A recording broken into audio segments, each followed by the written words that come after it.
1996. The survivor's name is Joseph Friedman. The interviewer's name, Hanan Posner. The city is Farmington Hills, country, United States, in the English language.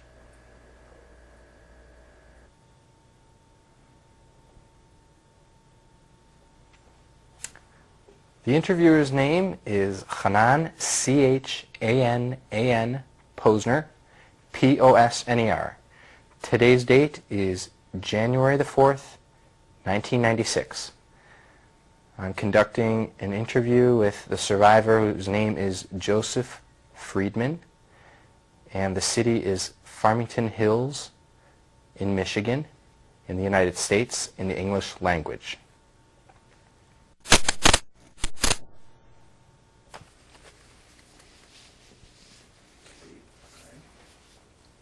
Could you tell us your name?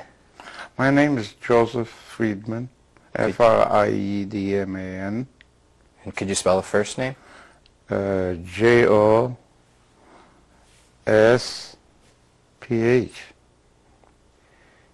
And did you have any other names that were... No, it's the only name. Did you have a Hebrew name? This is the... Joseph is... it is the Hebrew name. What was your birth date? October 18, 1916. And how old are you? 79. Young man. And the city that we're in now? Razimin. Where I live now. Where we're at right now? Right now in Farmington Hills. Could you spell that? F-A-R-M-N-G-T-O-N. And what country were you born in? In Poland. And what was the town? The town was Razimin. And could you talk a little bit about your family? What was your father's name? My father's name was Yaakov. And your mother? Ethel. And did you have any brothers or sisters? Oh yes. I had two brothers, Gedalia and Moshe. And also a sister, Ita. She was the youngest. And Gedalia and Moshe? Gedalia and Moshe, in that time, 19 and 16. And my sister was also 3 years later, so each 3 years we had a kid. And you were the oldest? I'm the oldest. And Paul. Could you talk a little bit about what the town of Razimin was like growing up? Oh, it was most a Jewish town. About 10 kilometers from Warsaw.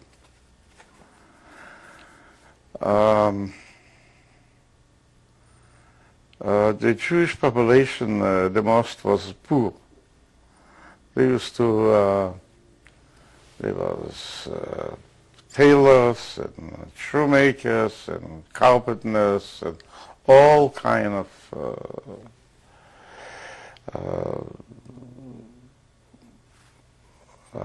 what is kind of meluchas in the town, and also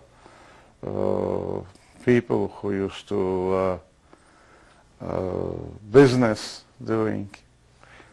There was a lot of Hasidim, a lot of Zionists, different, like Jabotinsky's, and also I forgot all this kind, even Bundewitzes, the Jewish socialists. The whole public was used to be about 4,000. There were 4,000 people in the town? Yeah, 4,000, yeah. Was your family friendly with the Hasidim of the town? Yeah, my father was also Chassid. You know, in our town was the famous writer, Nobel Prize. I can't. His name was. He died not long ago here in America. Can you remind me? Not sure. The Jewish writer? Not sure. He's from Razamin. How could I forget? Did your family go to shul? And did you said you had an Orthodox background? Yeah, my grandpa, my father, his brothers. He had a lot of brothers. They all was Orthodox. Do you remember what it was like going to shul on Shabbos? Oh, they used to go every day. Only when they were out of town. Anyway, if they were out of town, they used to go in the shul in another town. But every day they used to keep Tariq mitzvahs. Do you remember this shul itself? Oh, it was a few there. Was there The name of the shuls? No, it's just shul. or the It rabbis? was the rabbi's shul. It was different. Do you remember the names of any of the rabbis? Oh, Reb Mendele was, his father was Rabbi Yosele. I got his name. It was a famous it was rabbi. famous, yeah. Famous, world famous, these rabbis. Could you describe a little bit about what a typical Shabbos was like at your family? Oh yeah, it was a Shabbos like by Orthodox. We keep Shabbos with lighters, with challah, with fish. If we used to have enough money for the fish and flies, so the Shabbos was excellent. But sometimes we were a very poor family. As usual in this shtetl. Most people were about the same income? The same, yeah. The income was very poor. And what did your father do for a living? He used to do business, some little business. What kinds of business? He used to buy horses and took him to Warsaw and sell it there. Sometimes a horse is gone together with the money. So we had a hard time. You know, this place where we used to live, it was very small. Everything was in this room. 4 kids. It's not like in United States with a toilet, with all this. Could you describe the house a little more? What exactly? What was the house where you lived like? The house. If you see sometimes pictures in Stettler, how it looks, you can have an idea before pogroms. You can see sometimes in the field of the roof. Oh, this is close. Very poor, very poor. And what kinds of things did you do for fun with your family? We didn't have too much fun, but because the life was so hard. But the kids, we used to be in the Zionist organization.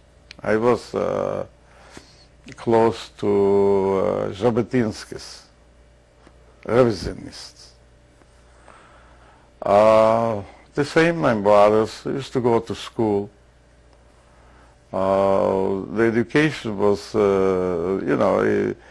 my father and mother is, oh, you know how to write something, it's enough, go and work. You have to go and make a living. So when I started working, I was after bar mitzvah. Were you still in school when you were working? When I was working? Later, the first time not, but later I was working and go in the evenings to school. Where did you first start going to school when you were young? The first near the Beis HaMidrash, Jewish, they teach us how to daven in, a cheder, and we started a little bit writing, teaching.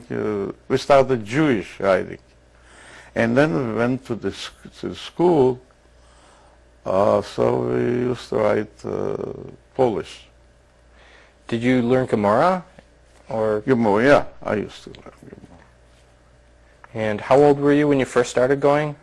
When I started going, I think 5 years old, 4 or 5 years old. And how long did you stay at that? I used to, till 8 years, I used to go in cheder and Chimish, started from Chimish, and then Gemara. It was an all Jewish cheder. Oh, exclusive. A rabbi, everyone teacher, there was the from. teacher, we call him a rabbi, but he was a teacher. But they were all from? Everyone that went there was Orthodox? Yeah, they were Orthodox. Yeah. Were you a good student? Sometimes good, sometimes not. I used to run around the house there were kids. But the first time the teacher told my grandpa, who was a rabbi, he didn't use as a rabbi, but he had the right to be a rabbi. So he told him, it's gross, a big guen. You know what's a guen? A baltoyer. He will be, but I didn't go this way. And that's it. And what happened after you finished cheder? He sent me for a tailor, to learn how to be a tailor. Who sent you? My parents. Where did you go? To another who had a tailor shop. How old were you? I was after bar mitzvah. Started working, like I came 8 o'clock in the morning till 8 o'clock at night. 12 hours, a kid. Yeah. They used to use me not only for tailoring, to bring water, to whatever he likes it. Could you talk a little bit about your bar mitzvah? Do you remember your bar mitzvah? Yeah, my bar mitzvah wasn't like a bar mitzvah we make over here. Absolutely. The teacher came to my house, and my father put some schnapps and made l'chaim, and I said a pshetel, what they teach me, and this is mazel tov. I'm bar mitzvah. That's all. And then afterwards, you started working. Yeah, after a while, I said enough is enough. You have to go and make a living. But it takes time. 3 years, they use me as how they want it. And a little teaching, a little do this. 3 years with no money and no nothing. You never got paid?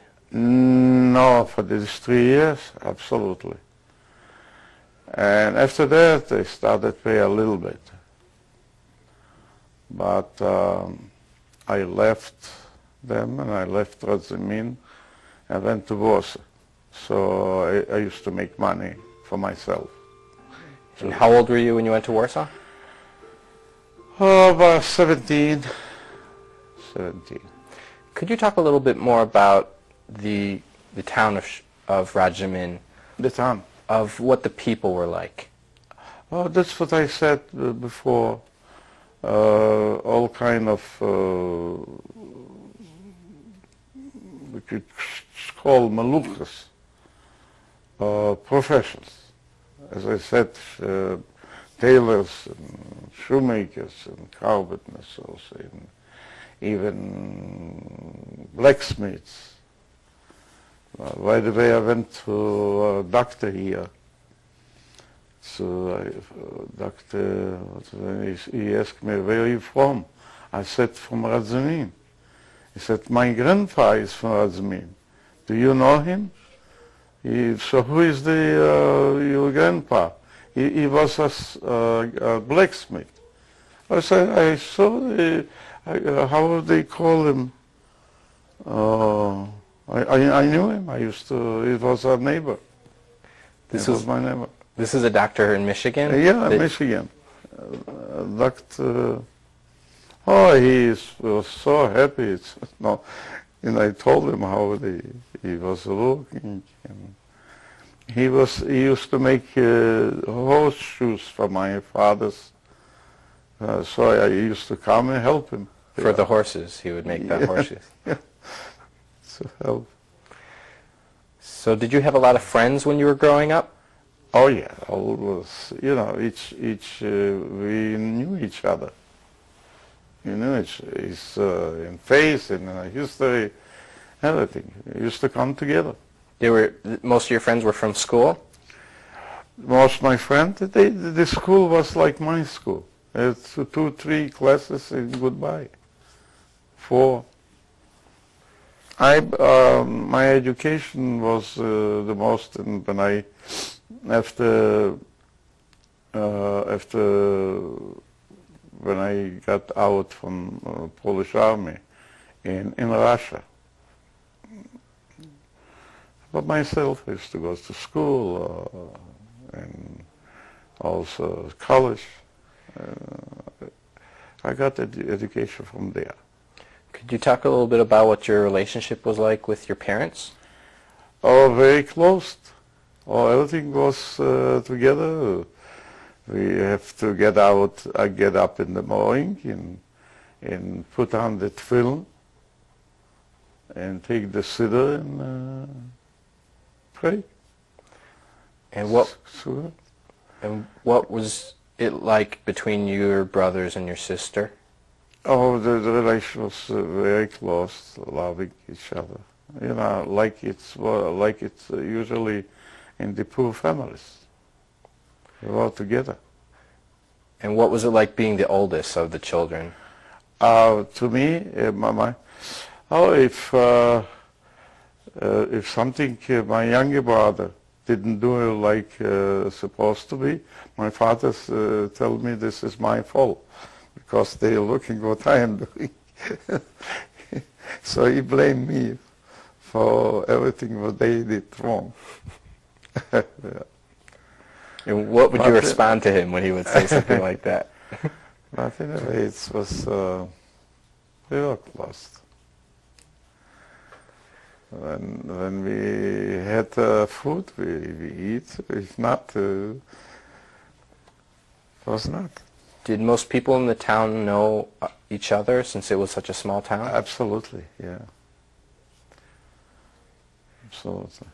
It was a nice Jewish town. But I think the Polish population was 23%. But around the town, the villages, was Polish people. used to working on the fields. Were there a lot of people who either came from Warsaw to your town or left your town to Warsaw? In the big, like Yom Kippur, Rosh Hashanah, they used to come to the rabbi. It was the Hasidim from Warsaw. So the old town you could see in Taliesin. And they used to pray with the rabbi. I used to come as a kid with my father to see how big tables around, and the Hasidim, who was rich, was near the rabbi, who is not so rich, was a little bit farther. And I remember the rabbi used to take the head from the fish, a big head, eating, and then what's left, the leftovers, used to give to the Hasidim. They would grab it because of the rabbi. Yeah, his belief in rabbi. The rabbi was really like holy man. Gadol Hador. Yeah. So we used to feel Jewish. The language was only Jewish, Yiddish. Did you only spoke at home in Yiddish? It's only in Yiddish, not only in home. If I met somebody else, we spoke Yiddish, but we knew very well the Polish language also. But we used to speak only Yiddish. Newspapers, books, all Yiddish. I didn't. Bashevis singer. Isaac Bashevis Singer. Yeah, he was the writer. Was me. So we used to start the Yiddish writers like Mendele Machsvoim, Sholem Alechem, Sholem Ash, Yol Peretz, Segalovich, all this kind of writers we used to read. Jewish people. Didn't you say there was someone else who came to your town to speak? Oh yeah, all kind of speech makers from Zionists, including Menachem Begin. He used to come. Why did he come? Huh? Why did he come? It was a kind of propaganda for this organization what he present. And what did he talk about? Do you remember? He talked about Israel, how to build our country, and all kinds of Zionist.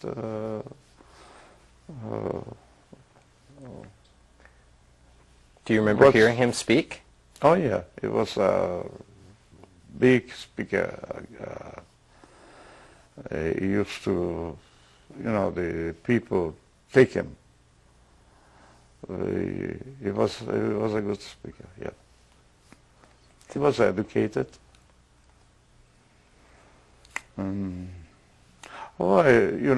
Actually, he left during the war. He went on the Russian side, and they arrested him. They put him in a camp, labor camp, and then they free him when the Polish, when they make up with Poland during the war. So he went to the Polish army, and I supposed to go, but I didn't. You were talking before about that when you were 16 you went to Warsaw? 17. 17. And what happened when you got to Warsaw?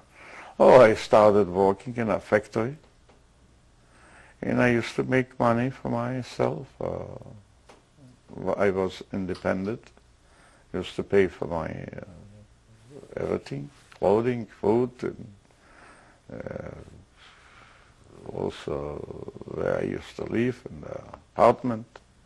What got you interested in becoming a tailor?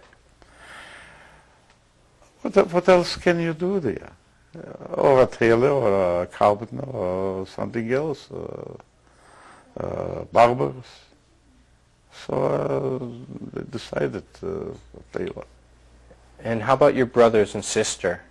What were they doing at the My time? youngest brother he also went was his for name a again? tailor, Moishe. Moishe. But Gedale, he was with the horses. He was very strong, and so he used to be with my father. And Ita? A kid, 11-year-old, she was wonderful, beautiful, smart. Did she go to school? She used to go to school. What kind of school was it? Was it It was a school like here, So like a Polish language. Beis Yaakov, or was it a No, local no. school? It was not a yeshiva, no, just a school, And like a high school. when you got to, you were now living by yourself in Warsaw, I used to live by myself here. and what kind of a factory was it like? Oh, we used to do clothing. Was it large? Well, yeah. How many? It was by near 100 people in the factory.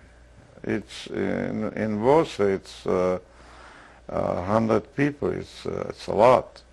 We used to do a lot of production. Like now we used to work 12 hours and working. What kind of work? What? Oh, near the machine, at conveyor, and the owner, he used to demand, give me work. What kind of clothes did you use to tailor? It's a different, whatever I used to do for overseas to from work. So, leathers and all kind of work. And how long did you work there for? Till I went to the Polish army. And did And you? in 38, March 38, they took me to the army. Why did you join the army? What I used to do? Why did you join the Polish army? Because this is not like in the United States, when you go. You have to. Send you a paper and this day you have to come. If not, they sue you. You have to go to jail. So. Did anyone else in your family have to go to the army as well? Oh, my father used to be in the army. Before. He used to be in the World War, First World War. He was a soldier. Your brothers were too young? Too young, yeah. They was 17.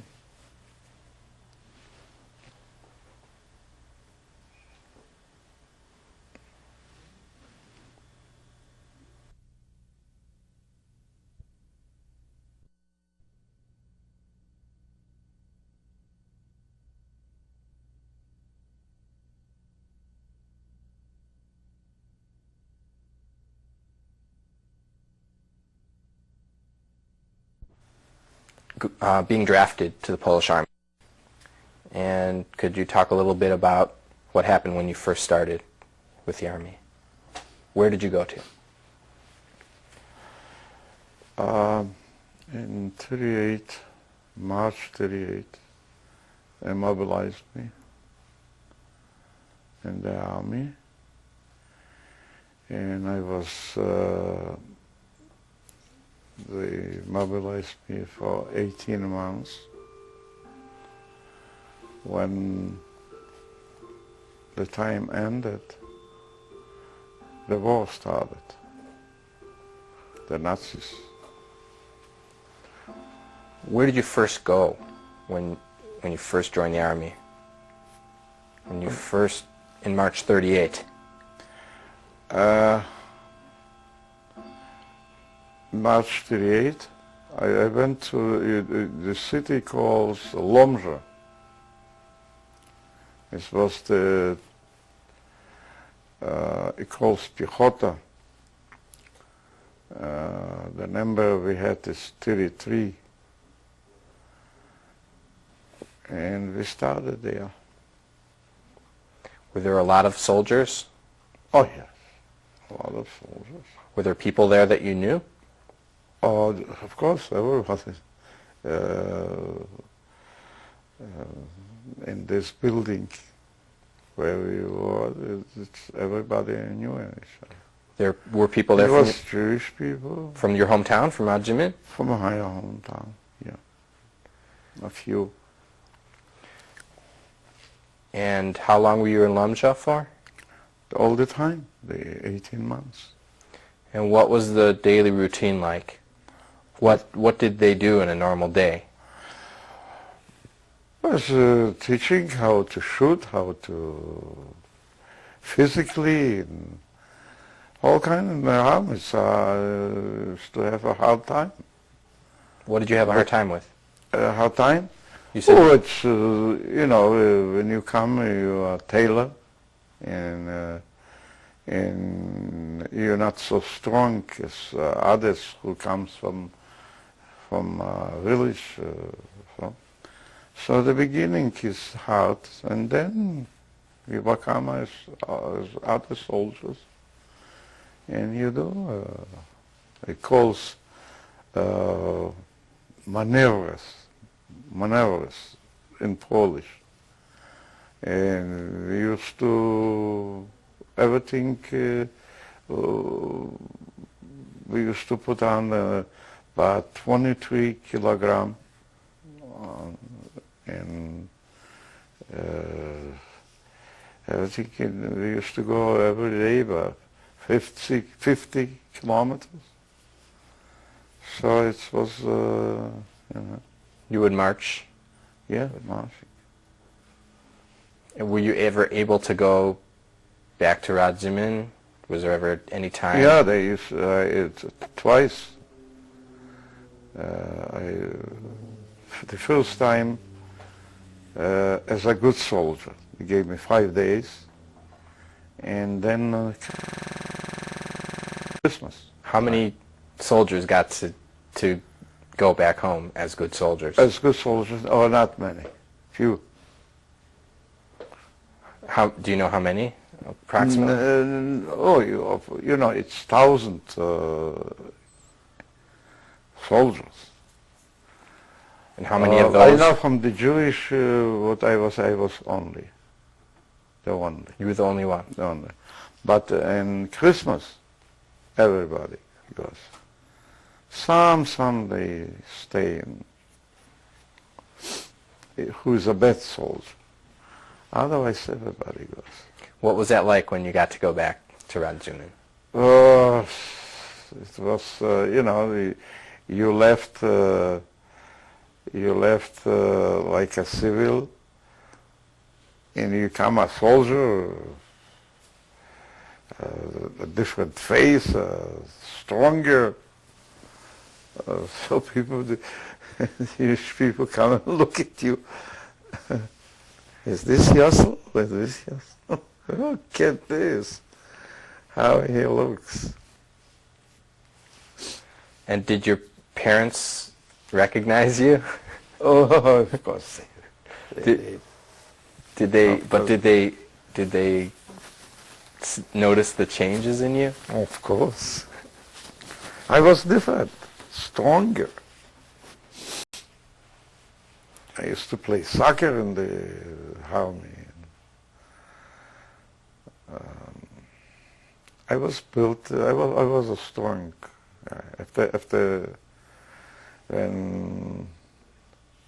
After 6 months.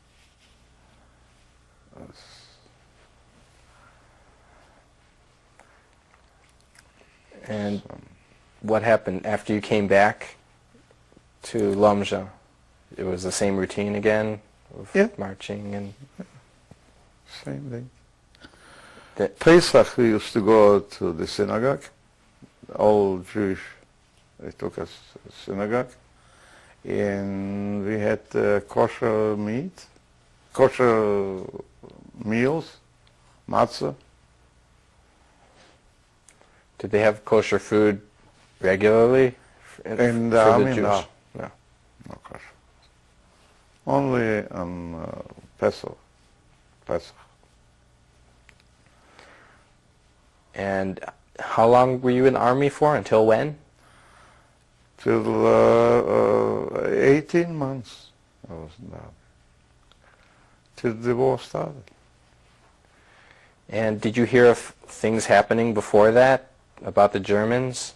Did you know what was going on in Germany at the time? Oh, we knew that from the newspapers, from people who ran away from the Nazis. I mean, Jewish people. And they tell us what's going on there. They tell us about the Kristallnacht, Crystal Night.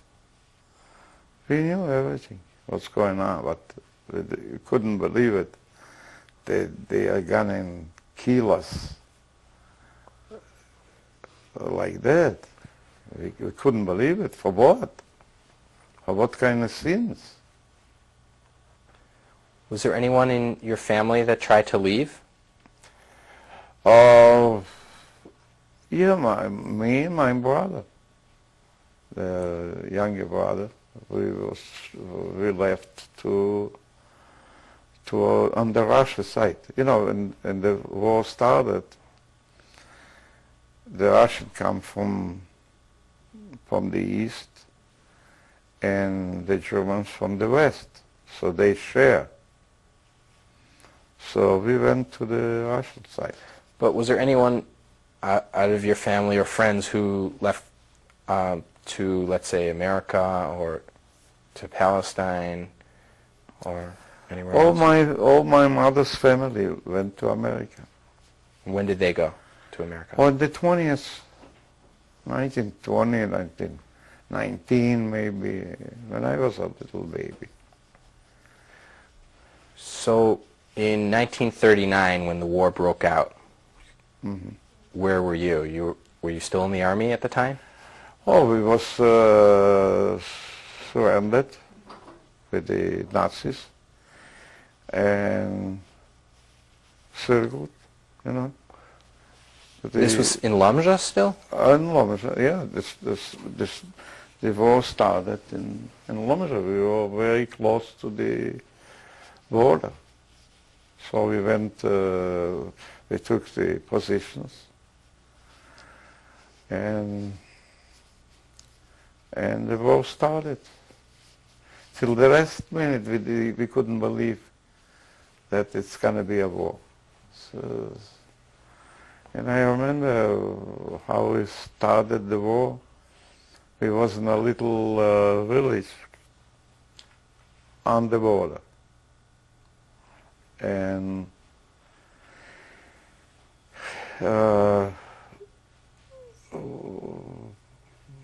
we supposed to stop to when the Germans, if they come over the border, we supposed to stop them. And the sappers, what you call the people in the army where they put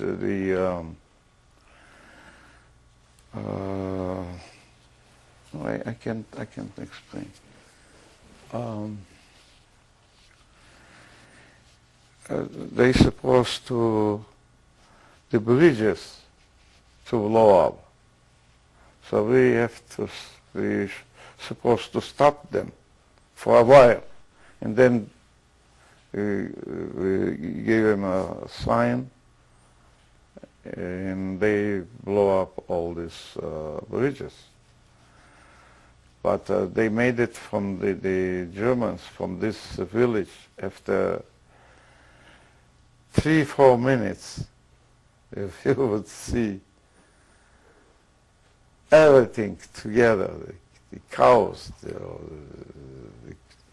horses, is all together, and they blow up all this village, and the people crying.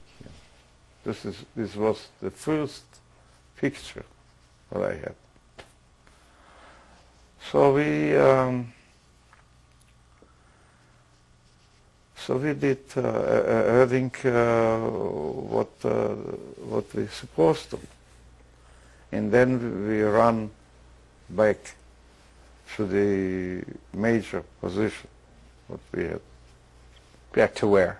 To The main... the Polish, yeah, over the river. So from the other side of the river, we had the which was a place we were waiting for them, and not to let them go. So we came to our positions. There's a lot to talk about it. What it was, it's you need you can make a book because each minute your life is. One night I remember we went on bayonets, and I was wounded at that time. People like flies, boom boom, is dead. Were a lot of your friends killed? No, soldiers, what I know them. A lot of them, yeah. Were you ever injured? Oh or yeah, shot? I was injured, of course. What happened? But it's took me so a few days, and I'm back in my foot. What happened now when you got injured? What happened that took me, it was a little like on the field, a hospital, and they saw it, been bombing go. But you were shot? What? No, what with a happened? bayonet. I Oh. was. And you know, with the soldiers, I don't know, do you know how you call what you wear on you? Everything was from, you can see holes from all this. So we had a hard time, and after that I ran when we was circled from the Germans. So one night we decided to run.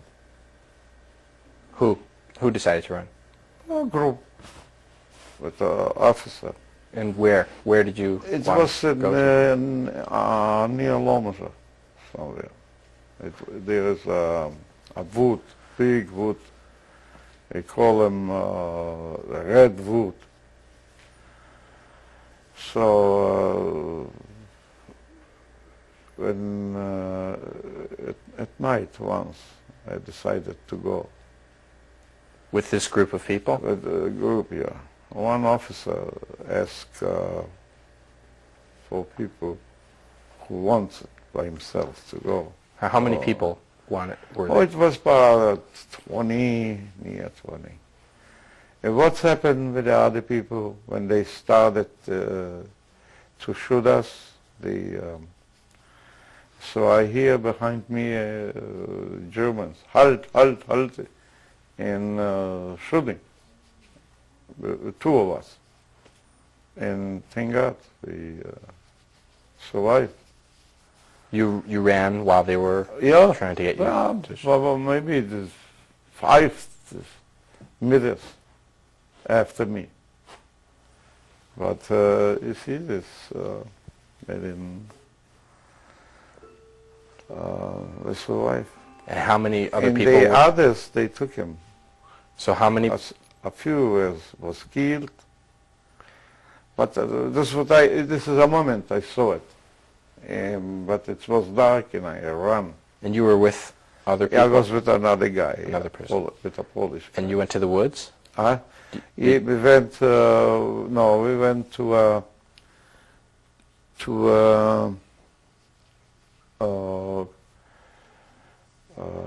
how would they call a farmer. Went to a farmer and we told him what's going on. So he told us to go in, there was where they keep all this straw and hay. It's a big place. So we went there, and after that, In a the barn? Germans came This was in a barn. because the dogs was barking. So they understood somebody. So when they came, and I heard was they are talking, so the farmer started talking to them in Germany. It was a surprise. So the farmer was a Volksdeutscher, What's that? a German. Volksdeutscher, this has been, he is born not in Germany. So I hear it, I understand Germany. And he told them nobody's here. So when they left, the other guy, the Polish guy, he went talking. He gave him some clothes. And he said, I don't have for the other guy, I have for one of them. So then we went to another farmer, and they gave me some, you know, what's kind of called a pair of pants, slacks, old slacks, and a hat with a Polish, you know, typical. And that's all. And did you get any food to eat? Oh, we didn't eat for about 2-3 days. You had nothing. Yeah. And then when they well, we went by some also farmers, so they gave us a little to eat. So I survived. And then what happened after that? I went back to my town, to Razumit.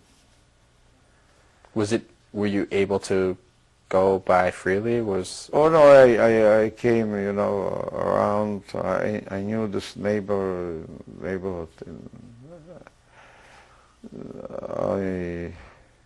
I met a lot of things when I ran. I saw a synagogue burning with people, with Jewish people. Were there people inside? Yeah. So this was the first picture what I saw in my life. Was So this I understood what's going on. was this a shul that you had gone to? Huh? This was one of the shuls you used to go to? No. This is another. When I after I ran away from the army, from the Germans. I don't remember the name of this shtetl, a little shtetl. So they liquidated them right away. It was maybe a village and a little synagogue. They put them all in the synagogue and burned. How they did. And how did you not be? How did they not put because you I in? was hiding. I was a soldier. I know how to. One time they cut me. What happened? They got me, and I said I'm not a soldier, and they believed me. I said, loose, loose, this way, loose. Who was this? The officer, a Gestapo. And they supposed me to take me as a lot of many times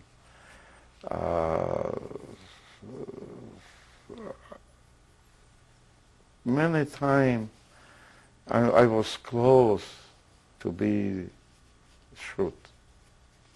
What other Anytime. times? Huh? What other times did that But happen? at other times, at night, in a German halt, and I run away, shooting.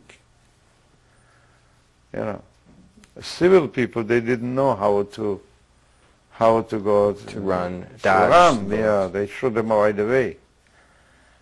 Well, since you were a soldier, Yeah. you knew.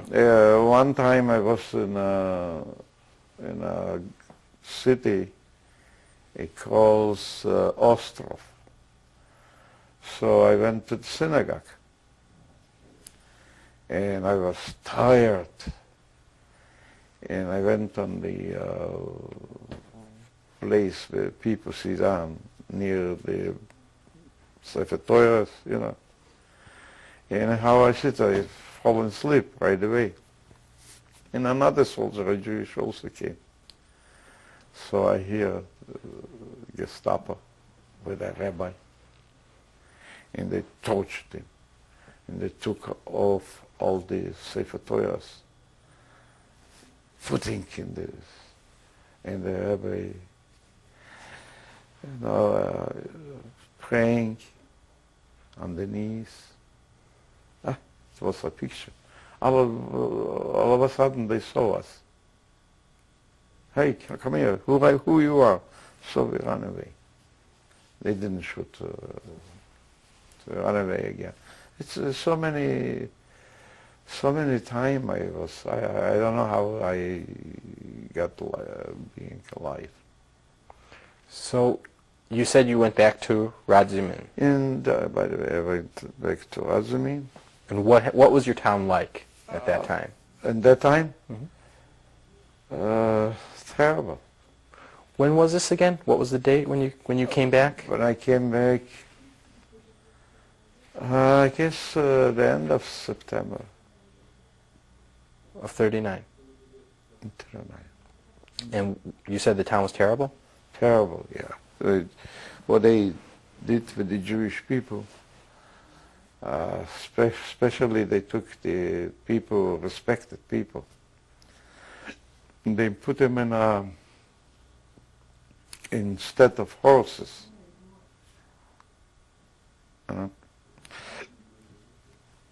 And the Germans, Nazis, they took a stick and go, well, instead of horses.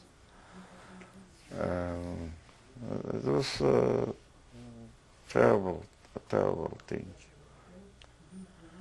What they did. And people started to run away. Some came back. It was one like oil in the Jordan. What happened with your family? Did anything But happen? my family, so it was when I came out in the city once, and I saw a former soldier. I was with him in the army, and together we went to the Russian side. The Russian didn't do things like that. Yeah. So I came and over there again, hunger, you don't have a place where to live, nothing to eat, and you can't get a job because not like. So. But before, when you first came back, what happened to your parents and your brothers and sister? Were they? Oh, they were angry. They weren't able to leave the house. they were able, but how can you live? And nobody so far didn't believe it. When I told them what I saw with the synagogue, they didn't believe. They said maybe a dream or something. So if you have your own house, your own bed, so where are you going to go? And you didn't know they are today here and then tomorrow they will be there too. So everybody thought maybe we will survive, maybe we will survive. So the parents, they didn't go. And Were they still? Was your father still able to work? my father, there was no work. What can he do? He used to do business, no business, no nothing. It was terrible. Whatever they had, they sold it and buy food. Was it difficult to have enough food for the family? It was terrible, difficult. It was terrible. And how long? All the time. And then they made, when I was on the other side, also my brother Gidale, he also left. Where did Gedalia go? We were in the same place. We wasn't together, but we was in the same area. Where was that? It was also Bialystok and Momza, or these towns. But they mobilized me to Kazakhstan. My brother didn't Who want to mobilized go. you? Who mobilized you? Oh, the Russians. I gave you money and you go, you can get a job. It was not bad. But I came, started regular life. What happened with Moshe and Ita? The ghetto. And Which ghetto? in the Razmin. Razmin ghetto. And your parents also? Moshe, he ran away. He was hiding. And in 44, they caught him. Where was he hiding? In Razmin. Where in Razumim? Nobody knew. It was a place also where they keep this straw and hay. So they was there, and they caught it. When was that? It was in 44. It was close. The Russians supposed to come. And what happened when they caught him? They caught him. They could shoot him. Him and my cousin, both of them. Your cousin? Yeah, shoot him, and I couldn't find where when I was there. What was your cousin's name? Sul Buman. Is. So it was such a guy, the Polish guy who told me the story. He said when they called the gendarmes, when they started shooting. So my brother, the first weapon, he died right away. The others, they shoot him till he died. He was very strong. He was a butcher. I'm gonna go put on my teeth. Yeah.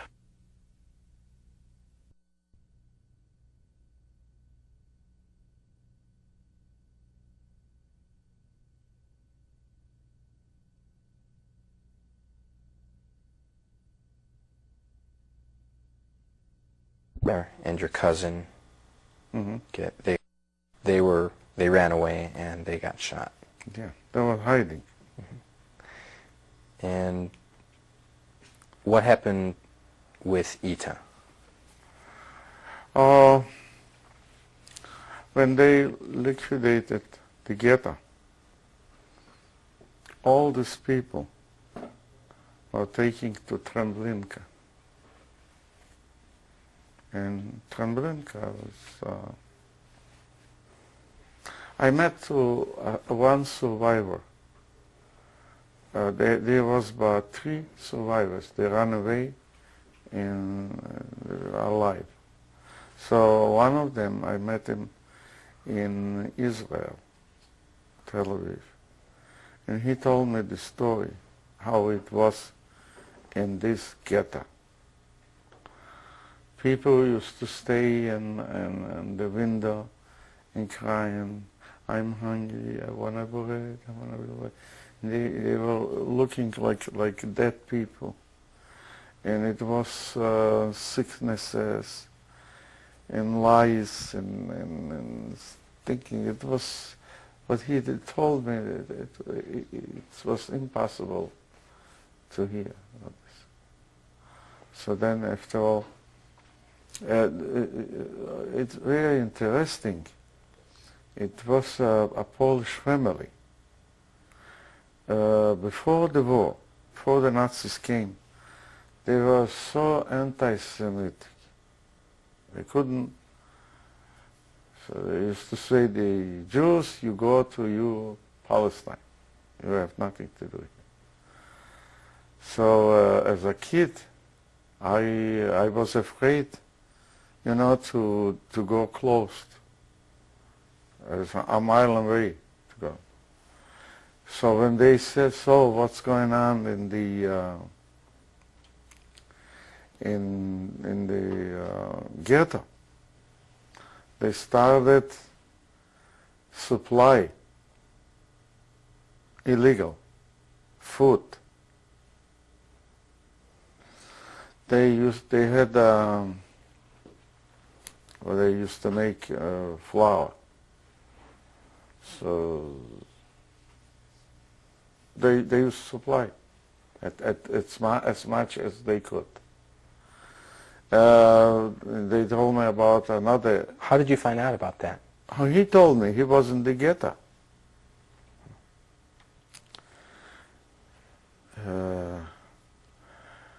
He told me all this about my family. What happened with your family? Did he? He told me about anger, and I couldn't hear what he told. It was impossible. Was this everyone from your town was taken to the ghetto? Everybody, all ghetto went. How large was this ghetto? This ghetto? Oh, it was this place where I used to live, and they took from all over. So they put him in this little ghetto. So in a room like this was a lot of people. And how long were they in the ghetto for? Oh, started from 42. When they started with Russia, the war, 41. And I can't remember right now about the dates when they took him, but approximately, I can tell you. And then was everyone deported from the ghetto to Treblinka? Everyone, yeah. Took a train, everybody in the train, and then they burned the ghetto. And this was your whole family? And my family, everybody, family. I had cousins, and my father had brothers there, also big families. My name, Friedman, there were so many Friedmans there. It's all mishpucha, all relatives. How many brothers did your father have? My father had brothers, 1, 2, 3, 4 brothers. Sisters. And sisters? Families, they used to have by 8 and 5, 6. Yeah. So. And they all were taken to the ghetto. And what, Many died in the ghetto. Many. Maybe half of them died for hunger. and where were you at the time when everyone was taken to I the was ghetto? in Russia. And were you with anybody else In Russia? in Russia? Yeah, I that got you a knew? friend there from my city. He was in Israel, but he died of cancer.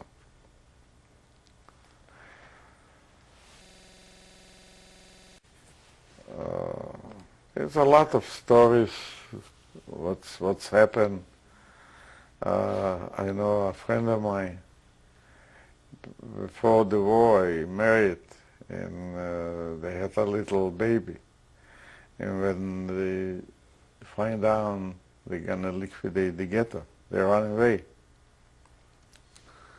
They run in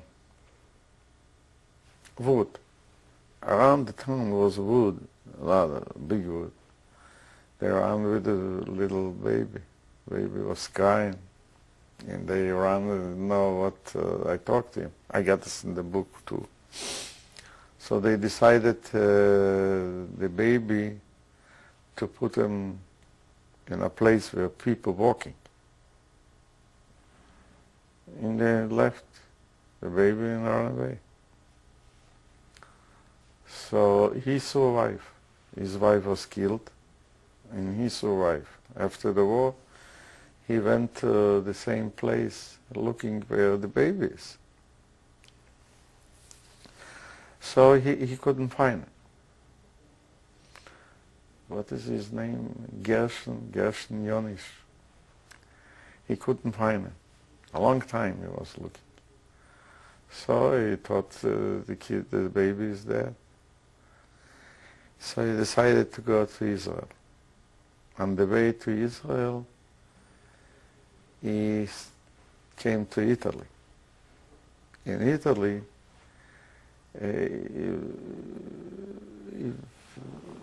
he saw, the gypsies. They tell you what is your, how you call this? When you give him the hand, he look at, and he tell you what. Fortune? Your fortune?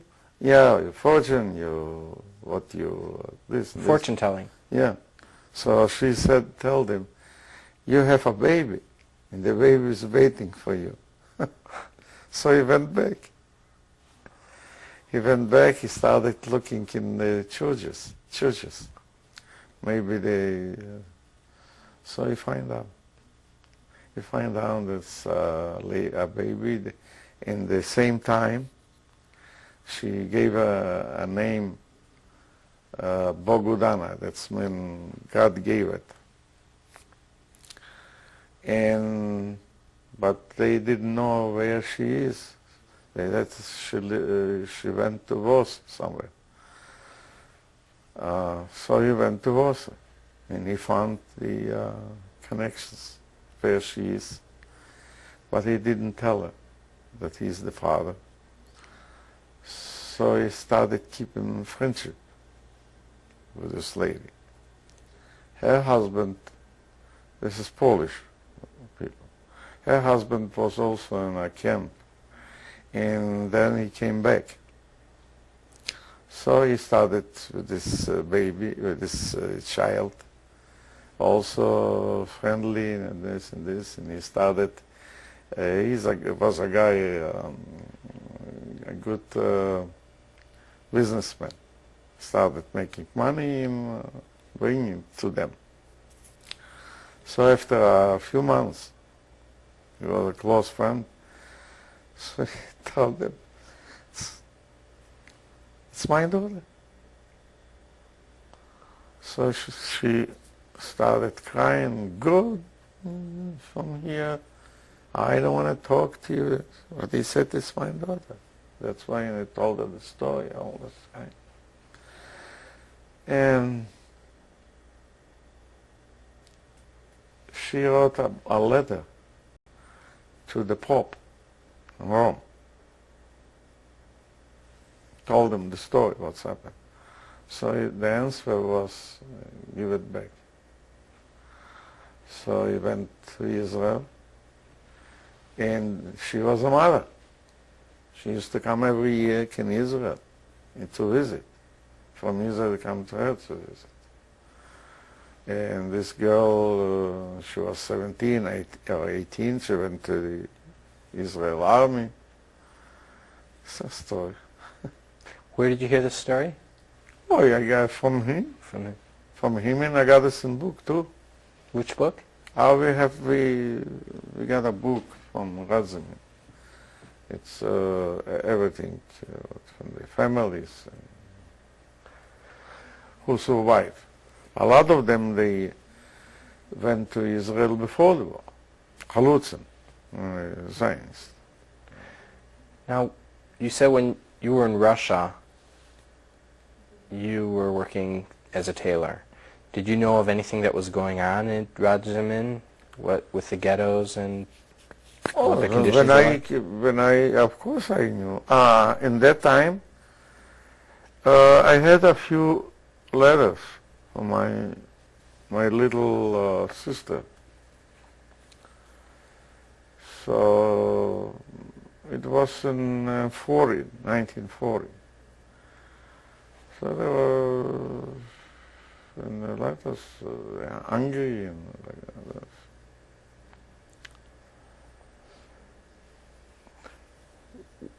It was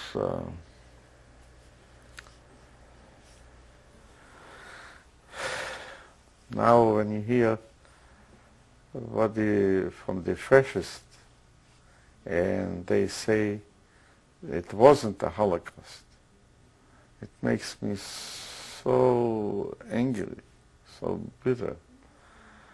And it's the same like it was before the war.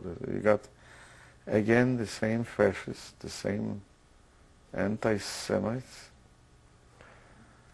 and then I don't know how to fight with them. So how many letters did you get from? A few. Did you get from anyone else? 2 of them. I had the letters, and I keep it all the time, and it's gone. And then you never got any more letters after that? No. And you didn't? Did you know of anything that In was going on? 41, the war started. That's all. With us.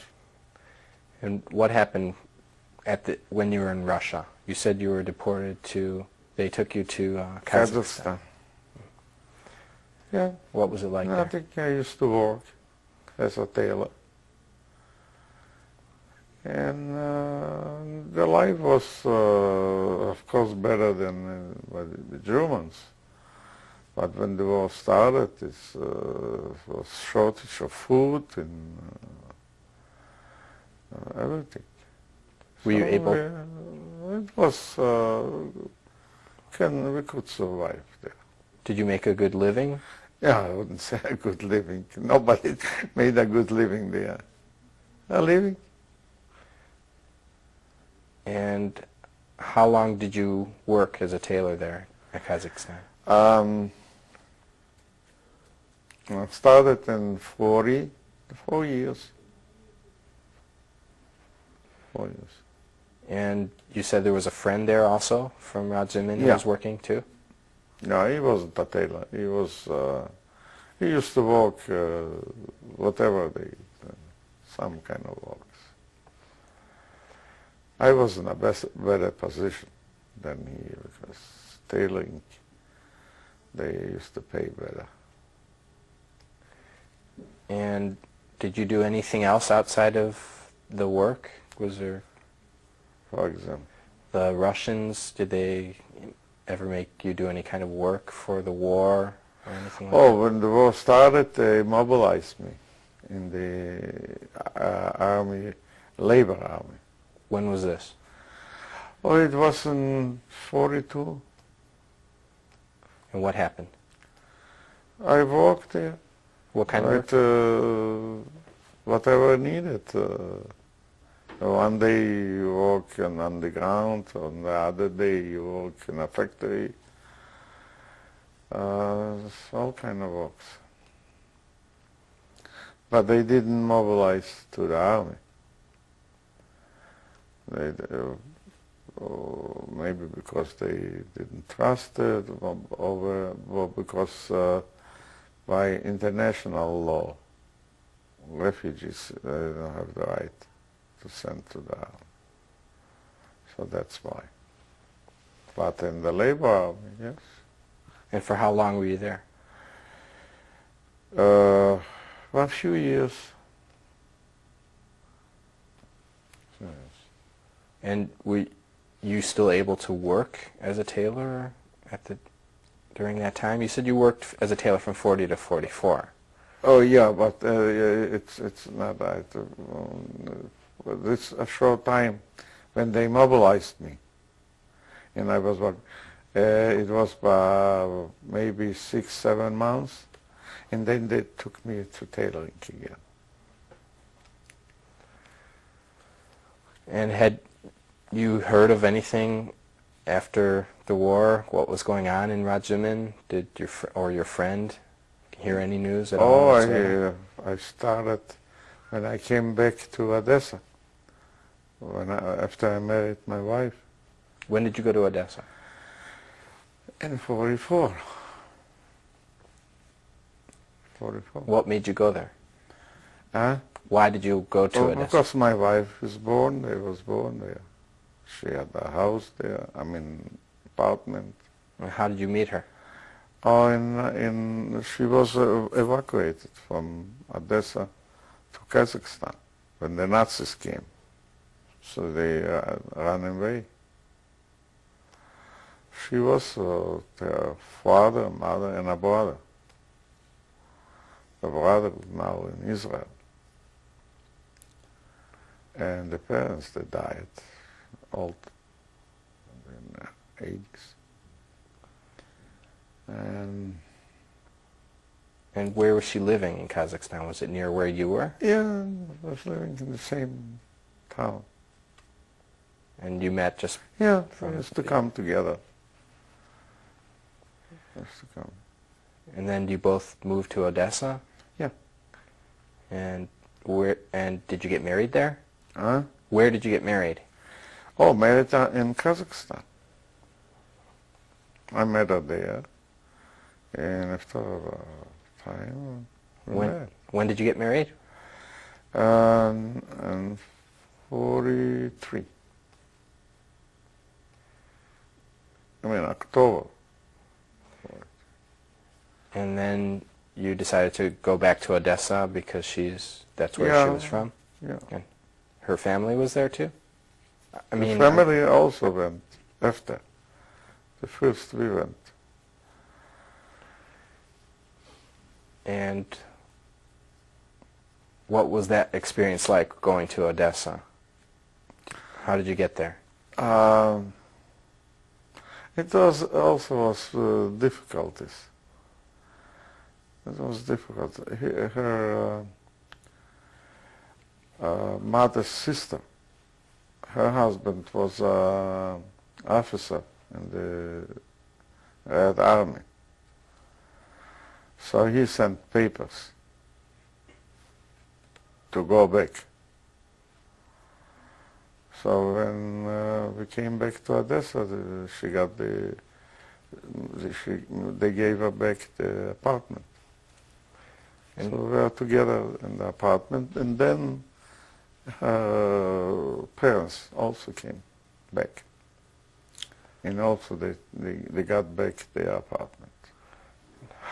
How did you travel? We lived together. Huh? How did you travel there? By trains. By trains. Did it take a long time? Was it? Oh yeah, it took time. It took a long time. Maybe a month or so. And was there any kind of general reaction to being Jewish on the cars? No, it wasn't any. It was anti-Semitic. Always, but no. Were there any specific? No, nothing special. You know, when it was later in 48 when the Jewish state started. So the anti-Semitism was growing. Otherwise, no. We didn't, we used to suffer a little bit, but nothing special. There were never any specific incidents in Russia where... It used to be local, you know, between a Jew and a Russian.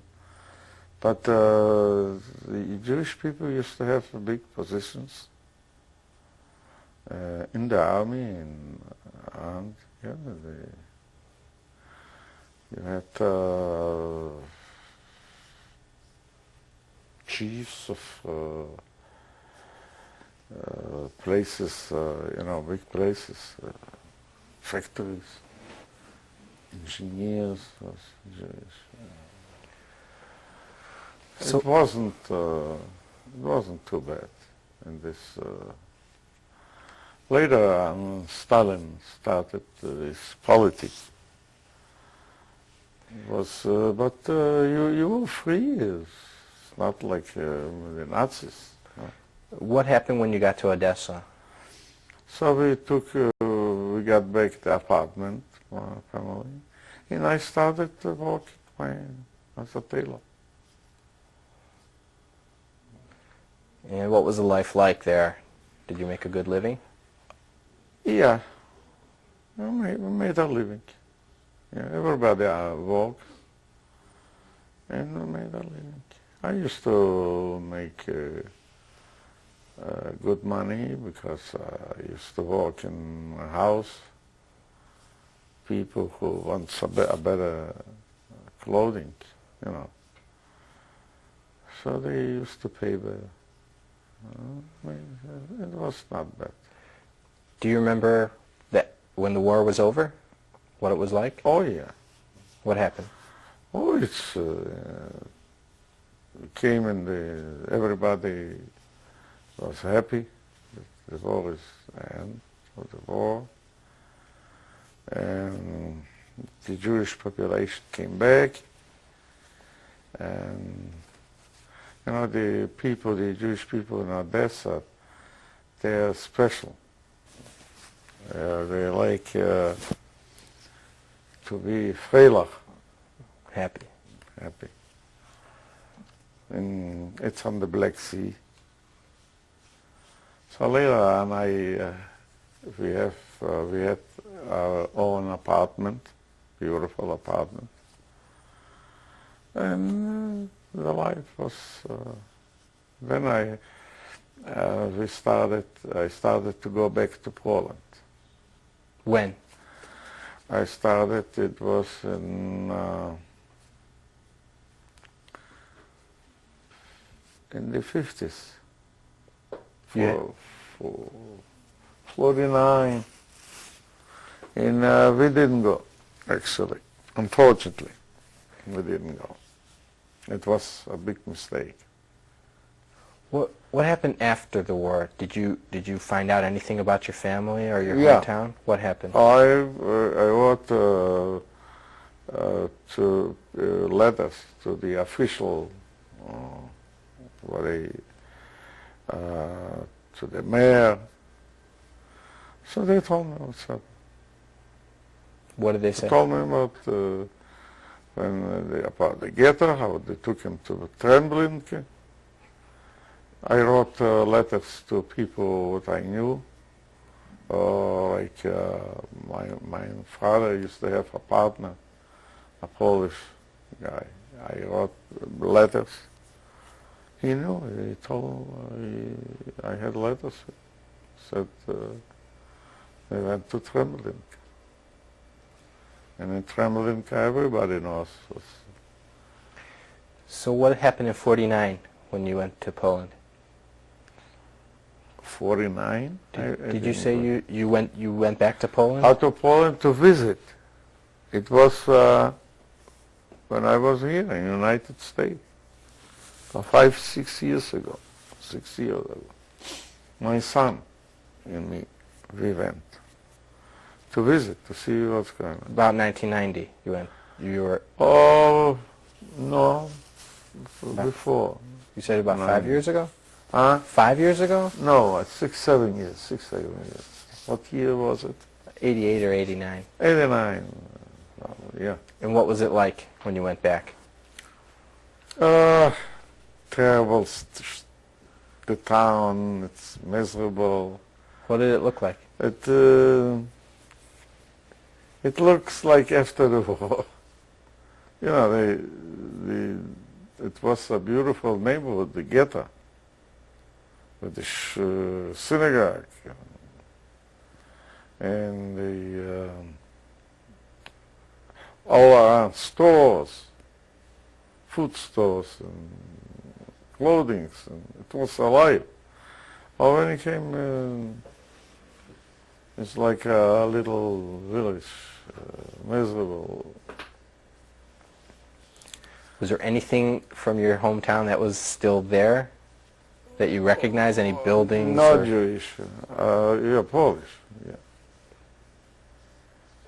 Polish.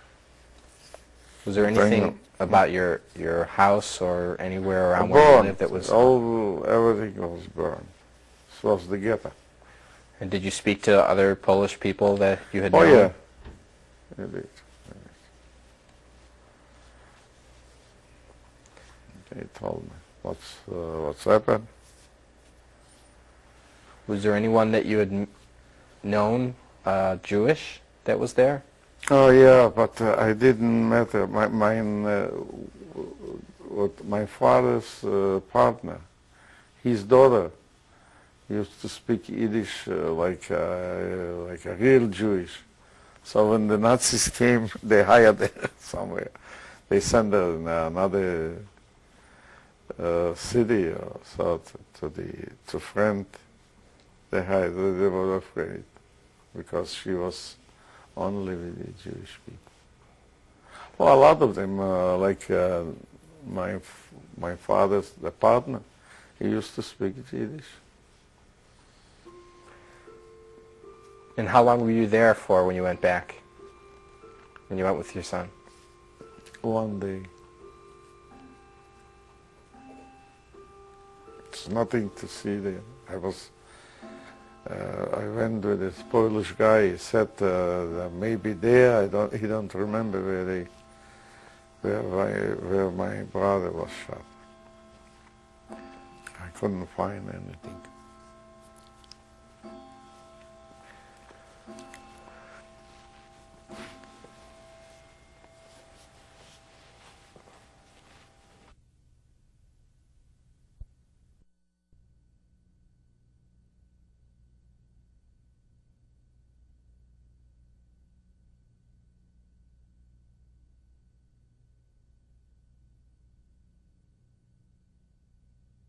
How long did you live in Odessa for? In Odessa, from 44 till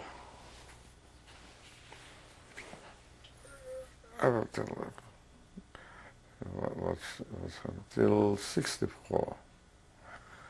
And 64, I was trying to go back to Poland. Because a lot of friends of mine told me they are in Israel and they got a free life.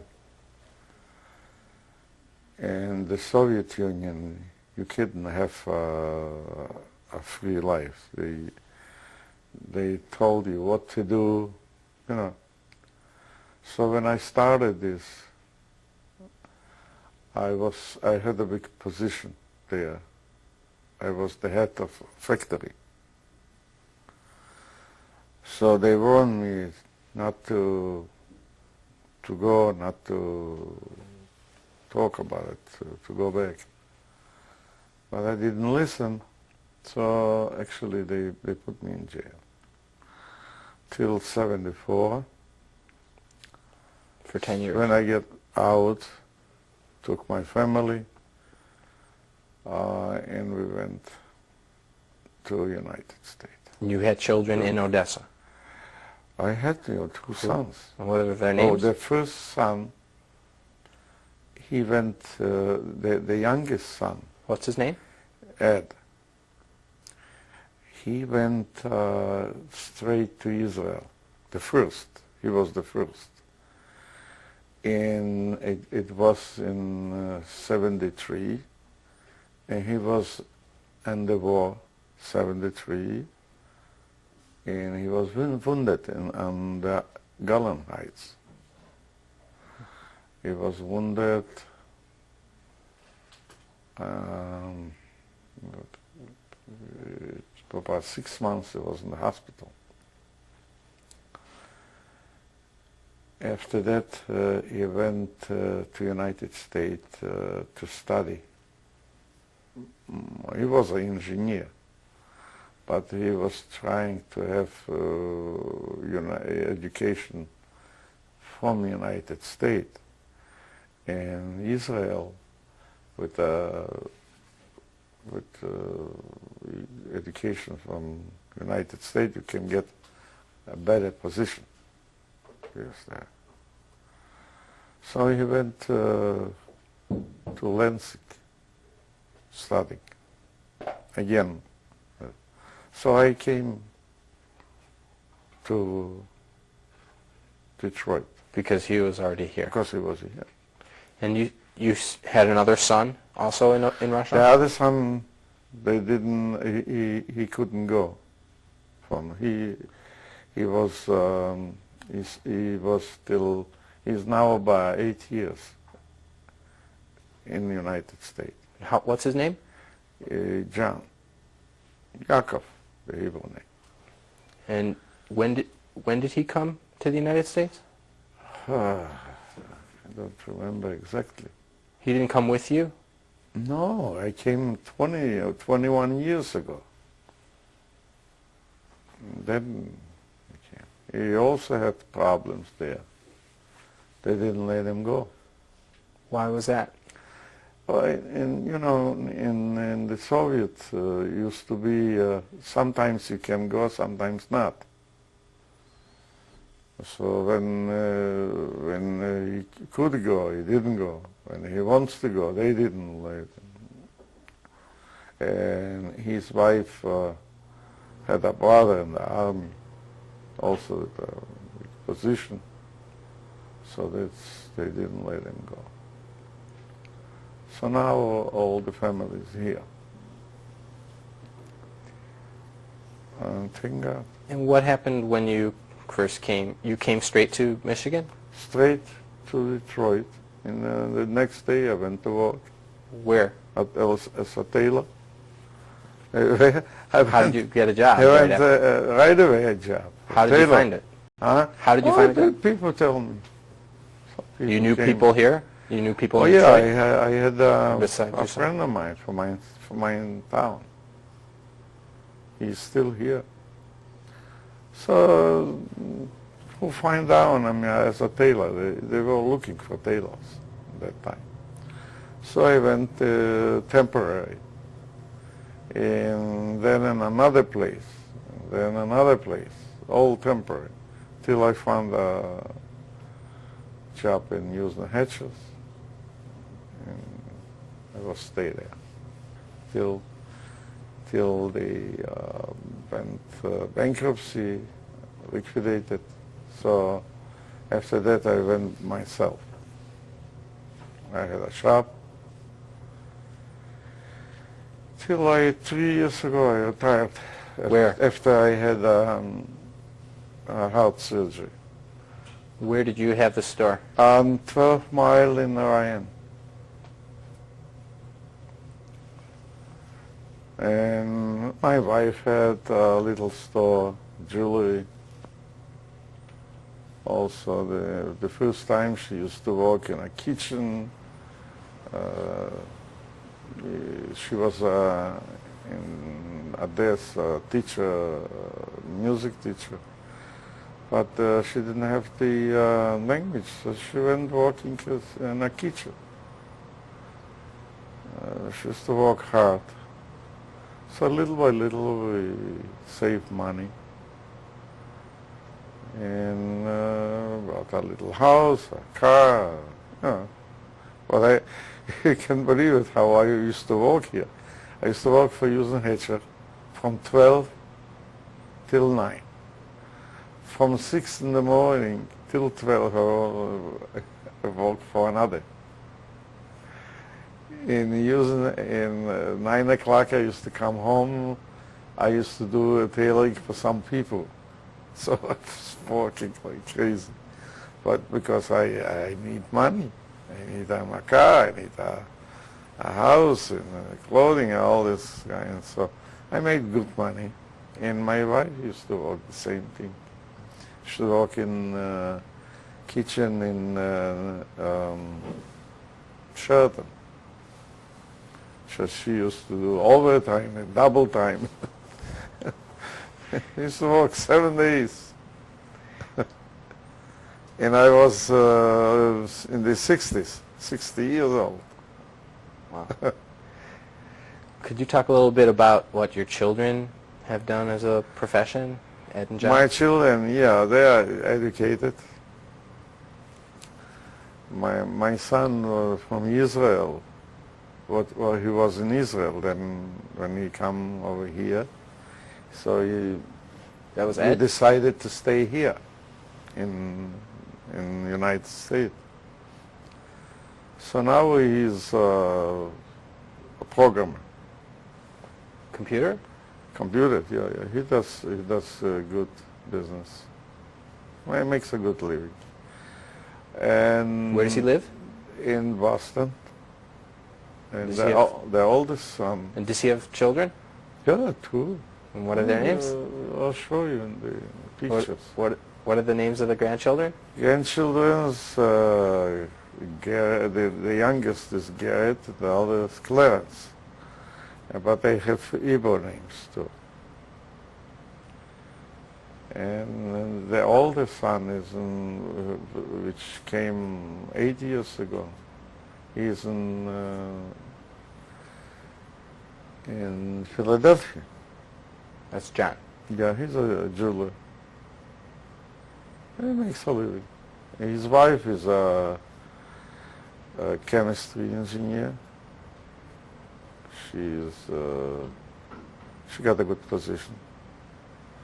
We're making good money and good living. I got a house. Now this, what you saw, the kids. Their kids? Yeah, it's one, the son, he finished college. And he went to work. He's working. He's going to work about 2 years, and then he's going to go back to university. My granddaughter, this year, she's finishing to be a lawyer. Irina? Irina, she's a lawyer. So, no complaint. Do you... Actually, no complaint after all this effort. Are you in touch with any of your mother's family that came to America in the 20s? In the beginning, I will visit them, and that's all. You know, she was, I don't remember, maybe 85 years old, maybe more. And I was working a lot, so we didn't,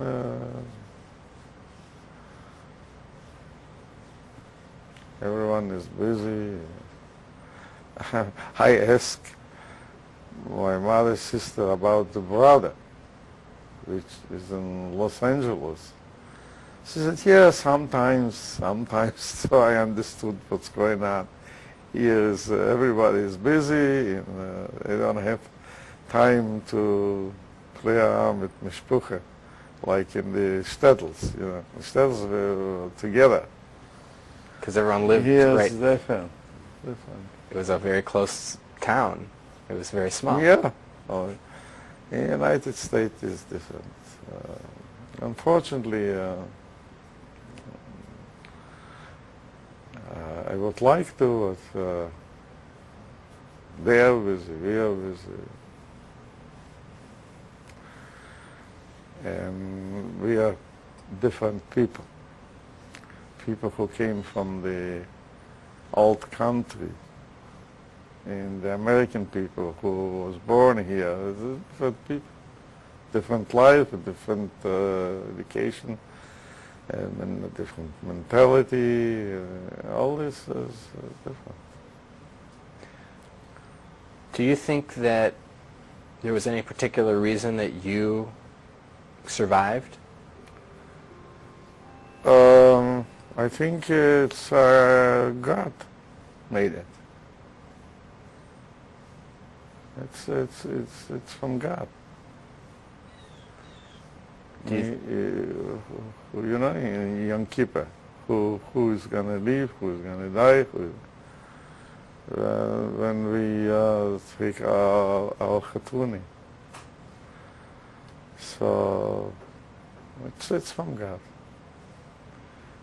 It was impossible the way what I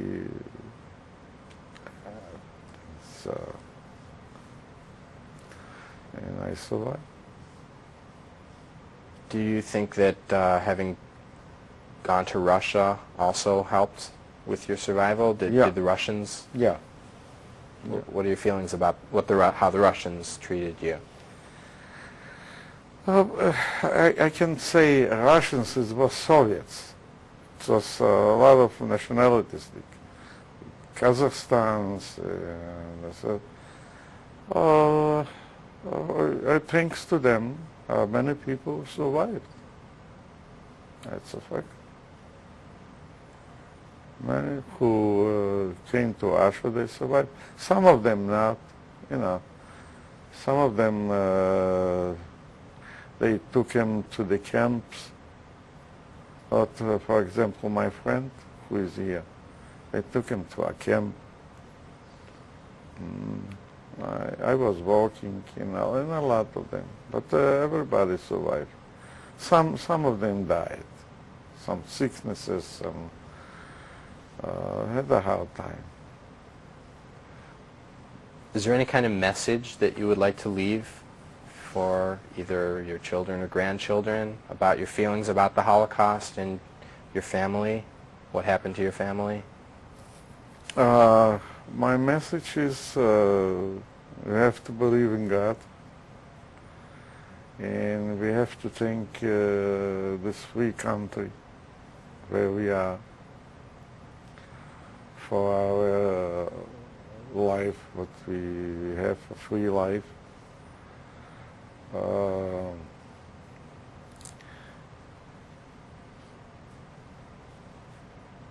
What else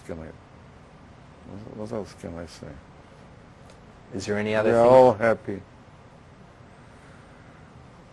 and we are all hard workers. Both my sons and wives, hard workers, and everybody's happy. And we pray to God for this country. Is there anything else that you'd like to add? For example, Anything you want to say that you felt you haven't said before? well, I think I said as much as I could. Okay.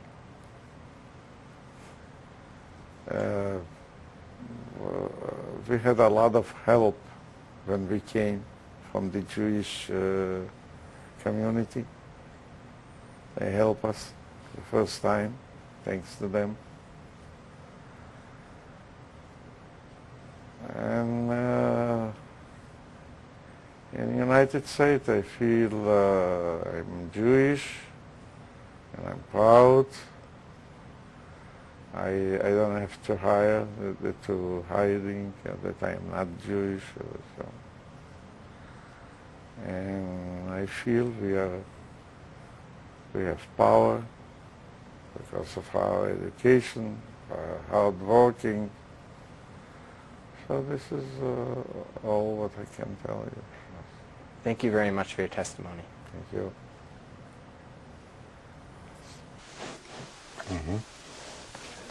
Mr. Friedman, could you tell me who we have here? This is my wife, Sofia. This is the Italian name. The Hebrew name is Sarah. Doesn't she look too old for me? Yeah. Yeah. Okay. So I'll stay with her. For how long, Joe? Well, God knows. And who else? Who else is there? And this is my lovely granddaughter. She's Irina. Irina. Pretty soon I will have my own lawyer. I don't have her business, but I will have a lawyer. And I love her very much. Do you love me? She does. This is my lovely grandson. If you would see his muscles. Felix. Oh gosh, Felix. The most important thing is the brain and the character. Yeah. He's a very nice And person. he finished college, started working, and saved money to go and study again after a few years. He was nominated for a Rhodes Scholarship, by the way. With a medal, he finished with a gold medal. What is it? They don't have medals. Yeah. Yeah? They did? One of the best students, which I'm proud of it. After all what I survived, I deserve. What do you think? Mrs. Friedman, is there anything that you would like to tell your husband about his experience, how it affected you? You mean what we went through Mhm. when we were Mhm. our family? Actually, you know, our family, we weren't under the Germans' occupation. We ran from Germans to the east of Russia. We have many stories, a lot of deaths in wounded people in our family. But especially, you know, it hurts, and I'm thinking about my grandmother. How they transport us from the West Russia to the East. They put people in cargo trains. It was written on a cargo train like 8 horses, but it was for 40 people. They make shells over there. It was all our pure belongings. They put us in the cargo train, and the train actually went from Odessa to Kazakhstan. It took 3 weeks. 3 weeks, no baths, no water. So we were stopping, sometimes we stopped in the fields, you know, near the water, and no bathrooms for sure. So we had all kinds of people, elderly, young, decent, educated people. But when the nature calls, you know, and the train stays in the field, and you don't know on which moment the train will start to move. It was no signals, just, you know, a horn and the train moves. So people were jumping from the train. It was like, I wouldn't say no shame, but the circumstances was like that you can think about anything. And people were in front of everybody, just do what they had to do and jump on the train. My father, he was with one leg, and my mother just fed him with hard-boiled eggs in order for him not to go down from the train. And for 2 weeks he didn't went down from the train. Just later he couldn't take anymore. So we went all together. But my grandmother, she went from the train with everybody, but she was an elderly woman and she couldn't catch the train and she was left in the field. And then, you know, the screams and the cries, and nobody can stop the train. And the 1,500 people are just moving, and the grandmother was left in the field. And we heard later on that she was in Andijan, it's a city. And they saw her on the market begging for a piece of bread. She was already like out of her mind. And she was put in the hospital. Later on we heard that she died. This is in one of her sons. He was catched by the Germans in Sevastopol. He was a very handsome guy, and actually he thought he will be a prisoner of war until they make the physical examination, and they just shoot him in front of everybody. You know, his soldiers that they were together, they killed him. And then we had, I have a brother who came from the war with one hand, with a little piece of a nose, very sick. So our family, even without being in ghetto, without being under the German occupation, we went through a lot also. And I feel my husband's hurt, and many times, you know, I'm looking at his family, the picture of his family, and the sweet face of his little sister and his mother, and I'm just thinking, God, what those people, what bad they did for the world that they should be so, you know, murdered like that. And thank God we live in a blessed country. We worked hard, very hard, but we have our rewards. We have a quiet, you know, retirement. We are very happy with our grandchildren. We are proud with our kids, with our grandkids. And thank God for the life that we have now. Felix, how has your grandparents' experiences affected you? Well, I think I was affected greatly when I was living in Russia, in Odessa, because I was 15 or 16 years old when I came over. And my mother was telling me about her family and what they went through and how many people were killed and buried alive in Kiev, and just stories that boggled my mind. And even though I've never lived at the time, my feelings are extremely strong about it. And then I met these grandparents when I was 15, when I came over to the United States, and then they started telling me their stories, which were also incredible. So that it's just, and they seem to come up with new stories every time. It's just never, it ceases to amaze me. Is there anything that you'd like to say about it? Well, I think what my grandparents went through, and they deserve to have a monument put up somewhere, because truly it's hard to believe that one person can go through that and then have a happy retirement. Irina, has it affected you in any way? Yes, I think it tremendously affected us all, including myself. I think looking at my grandparents now, it's so hard to imagine that these people went through such hell, because they're such joyful and happy people, especially my grandmother, who's like smile on her face always. And even listening to their stories, we're so used to perceiving it as if it was a story or a movie after having seen so many movies, that it has to be a conscious effort to really perceive it as a life story and not just as a story, and to really imagine that, yes, this grandfather here ran from Russians and Germans and had been through all these terrible, terrible things. Because I caught myself listening to him thinking, it sounds like such an interesting book.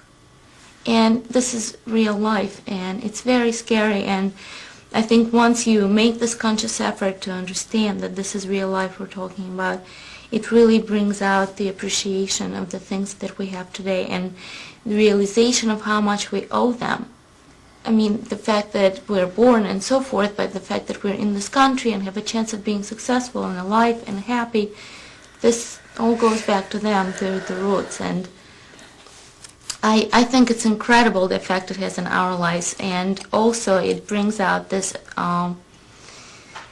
appreciation of being Jewish and really having the desire to belong and to understand, even though we were brought up in the atheistic country and really had no religious background, but just seeing what you were doing here, it, you know, fills me with pride and with desire to belong and to be a part of it. Do you feel it gave you a stronger Jewish identity? Absolutely. Absolutely. this could be the only major thing for us, because the way we were brought up in Soviet Union, with the attitude that there is no God, there is no religion, this could be the only thing we could identify with as Jews. And This common these suffering in the stories past. have to be told over and over so that we don't forget. We have to tell our grandchildren and on, because it is when people forget that it could happen again. So. In Russia, being a Jew, for example, when my son was in college, so the principal of the college, they had a meeting. So they said we had such percentage of Russians in our college, so many Ukrainians, and so many Georgians, and others. He didn't open his mouth. My son asked him, who is the others? Though the others was the Jews, but to pronounce the word so many people Jewish, it was a shame, taboo, right? And here we are proud to be Jewish. When it comes the holidays, we go to the synagogue. We see the crowd. It's just beautiful. When the author of Schindler's List, he made a speech in Adas Shalom. You couldn't find a parking space. It was thousands and thousands of people. It was beautiful. That a Jew can say he's a Jew with a head up. Irina, is there any final thing you'd like to say to your grandparents? Yes, probably that with our busy lives, it's a shame that we never have enough time to really sit and to listen to the stories. But I want you to know that we do know and we do appreciate immensely. And we know that everything we have and we are today, we owe to you. And I want you to know that, and we love you very much. Ooh, this is it. That's all I have to say. We know the rest. Thank you very much. Thank you. Thank you.